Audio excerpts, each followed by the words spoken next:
Hello everyone, you're on ATSA channel. Today I will tell you about Redmi. In this video you will learn how to install Google Chrome on Android. Let's get started.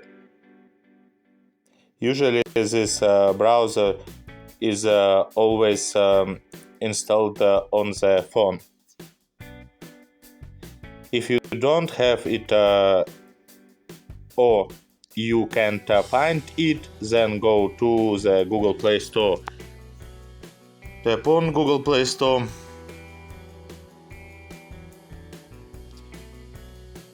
and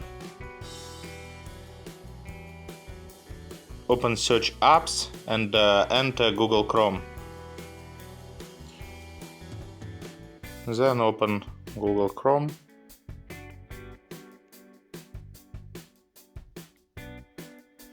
Here you will have an open button. Good. Thank you all for watching. I hope you liked my video. Don't forget to watch my other videos, subscribe to the channel and like it. Wish you best. Bye bye.